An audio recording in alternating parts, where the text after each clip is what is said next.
यह कहानी एक ऐसे कबाड़ी वाले के बारे में है जो गांव-गांव घूमकर कबाड़ी का सामान लिया करता था और एक दिन उसके साथ होता है एक ऐसा हादसा जिसके बारे में आज आपको इस कहानी में पता चलेगा। नाम था उसका हरिया और उम्र होगी यही कुछ 28 से 30 साल। बात भी लगभग आज से 35 से 40 साल पुरानी होगी। हरिया कबाड़ी का काम करता था और उसके परिवार में वो, उसकी बीवी लता और उसके 2 बच्चे थे। दुकान तो उसकी झोला ही थी, मतलब दुकान नहीं थी उसकी, केवल एक साइकिल थी जिस पर वह कबाड़ी का सामान लादे रहता था। वो तो केवल इस गांव से उस गांव जाकर पुराना सामान खरीदता था और उस सामान को शहर जाकर बेच देता था, जिससे उसे कुछ पैसे मिल जाते थे और उसकी आजीविका चलती थी। वो समय ऐसा था कि जब न तो बिजली की व्यवस्था थी और न ही पक्के रास्तों की। इंसानों के द्वारा बनाई गई पगडंडियों से ही लोग आया जाया करते थे। हरिया भी उन्हीं रास्तों का इस्तेमाल करता था एक जगह से दूसरी जगह जाने में। ऐसे ही एक दिन की बात है जब सुबह सुबह ही हरिया दूसरे गांव में भंगार का सामान लेने के लिए निकल गया था। आज उसका दिन अच्छा था और उसको बहुत सारा कबाड़ी का सामान मिला, तो उसने सोचा कि चलो 1-2 गांव और घूम आए तो थोड़ा और सामान मिल जाएगा। यही सब सोचकर वो दूसरे गांव भी चला गया। उसको वहां भी खूब सारा कबाड़े का सामान मिला और ऐसे करते करते उसे शाम हो गई थी। अब वो सोचने लगा कि अरे, आज तो समय का पता ही नहीं चला। मुझे घर पहुंचने में पक्का देर रात होने वाली है। अगर आज मैं यहाँ रुक जाता हूँ तो घर पर सब मेरी चिंता करेंगे, इसलिए मुझे जल्द से जल्द निकल जाना चाहिए। और यह सब सोचकर वो अपने घर की ओर निकल गया। वैसे वो अपने गांव से काफी दूर आ गया था और तकरीबन 3 से 4 घंटे उसके लगने वाले थे अपने गांव तक पहुंचने में। हे भगवान, आज काम के चक्कर में बहुत लेट हो गया हूँ। घर पर लता और बच्चे मेरी राह देख रहे होंगे। मुझे जल्द से जल्द घर पहुंचना चाहिए। उसके घर का रास्ता वैसे तो बहुत लंबा था, पर अगर वो जंगल वाले रास्ते से जाए तो वह जल्दी पहुंच जाएगा। यही सब सोचकर वो जंगल वाले रास्ते की ओर चला गया। रात के कुछ 10 बज रहे होंगे। उसे जंगल से थोड़ी दूरी पर लालटेन और आग की रोशनियां दिखाई दे रही थी, तो उसे थोड़ा सुकून मिल रहा था। पर थोड़ा आगे जाने के बाद उसे वो रोशनियां आना भी बंद हो गई। अब हरिया धीरे धीरे आगे बढ़ रहा था, पर उसके सामान की वजह से वो थोड़ा थक भी रहा था, तो वो थोड़ा आराम करता और फिर से चलने लगता। धीरे धीरे चलते चलते उसे उस जंगल में से अजीब सी आवाज आने लगी और उसको महसूस हो रहा था कि कोई तो है उस जंगल में उसके अलावा जो इस तरह की आवाजें कर रहा था।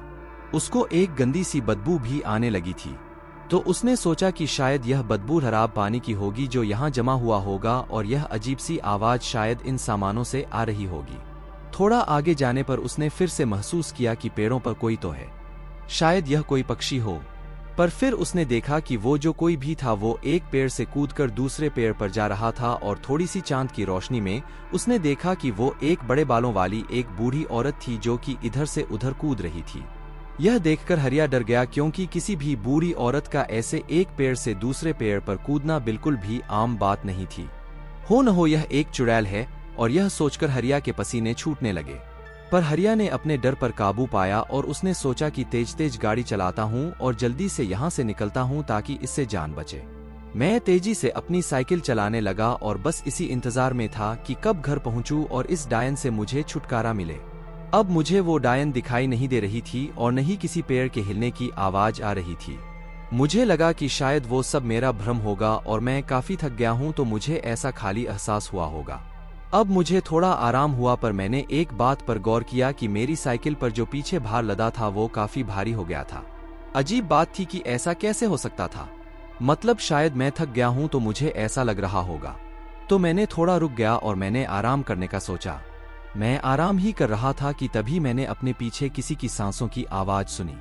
ऐसा लग रहा था जैसे वहां मेरे अलावा कोई और भी है।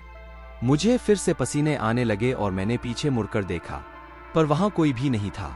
मैं काफी थक गया हूं, मुझे टॉयलेट करके निकलना चाहिए। मुझे पेशाब आ रही थी और मैं पेशाब करने के लिए पास ही की झाड़ी तक गया, और जब मैंने अपना काम खत्म किया तो जब मैं अपनी साइकिल तक जाने लगा तो मैंने देखा कि एक बूढ़ी और सफेद बालों वाली यह वही चुड़ैल थी जो कुछ देर पहले पेड़ों पर कूद रही थी। उससे देखकर मेरी जीभ गले में ही अटक गई। वो चुड़ैल काफी भयानक थी और उसका चेहरा बहुत ही बदसूरत और काला था। उसकी एक लंबी नाक थी और उसने काले रंग की शाल ओढ़ रखी थी। वो मेरी ओर देखकर हंस रही थी और अपनी जीभ मेरी तरफ करके मुझे उसके पास बुला रही थी। यह देखकर मैं समझ गया कि यह एक मांसनोचनी चुड़ैल है और आज ये मेरा भक्षण करेगी। उसने उसके हाथ में एक बड़े गंडासे को देखा और वो चुड़ैल उस गंडासे को हवा में हिलाती हुई उसके पास आने लगी। बस अब जितनी जान से हो सके मुझे भागना होगा, वरना ये चुड़ैल मुझे जिंदा खा जाएगी। और यह सोचकर हरिया तेजी से अपने गांव की ओर भागा और वो चुड़ैल भी उसके पीछे तेजी से भागने लगी। वो चुड़ैल उसकी पीछे भागते वक्त बड़ी ही भयानक और विकराल रूपी लग रही थी, पर हरिया भी जोर जोर से हनुमान जी का नाम लेते हुए भाग रहा था और बस गांव तक आ ही गया था। तभी चुड़ैल ने एक जोर की चींख निकाली और कहा, रुक, मुझे बहुत भूख लगी है। और फिर वो चुड़ैल हवा में ही गायब हो गई। हरिया फिर भी भागता रहा और गांव के मंदिर में जाकर बेहोश हो गया। फिर अगले दिन जब उसको होश आया तो सभी ने उससे पूछा कि क्या हुआ हरिया, तेरी ऐसी हालत और तू यहाँ क्यों सो रहा है? देख, पूरी रात तेरे बीवी बच्चे कितनी चिंता में थे। चल अब बता तेरे साथ क्या हुआ था। फिर हरिया ने उन्हें पूरी बात बताई तो वे सब उससे बोले, अरे तेरे दिमाग खराब था क्या जो तू उस मांसनोचनी के जंगल से गुजर कर आया? खैर तेरे भाग्य अच्छा है जो तू बच गया, शायद तुझे भगवान ने बचा लिया। फिर हरिया उठा और उसने भगवान को धन्यवाद किया और अपने बीवी से मिलकर वो कुछ गांव वालों के साथ उस जंगल में उस जगह चला गया जहां पर उसकी कबाड़ी का सामान लादने वाली साइकिल थी। उन लोगों ने वहां जाकर देखा कि उसकी साइकिल के टुकड़े और कबाड़ी का सामान यहाँ वहां पड़ा हुआ था। यह उस चुड़ैल का ही काम था। हरिया उस दिन बच गया और फिर उसने गांठ बांध ली कि अब वो इस जंगल में कभी नहीं आएगा। तो दोस्तों, आपने अभी सुनी थी हरिया कबाड़ी वाले की real story. So I hope guys आपको यह हॉरर स्टोरी अच्छी लगी होगी। तो दोस्तों, इस वीडियो को लाइक और चैनल को सब्सक्राइब करें और वीडियो को शेयर करें।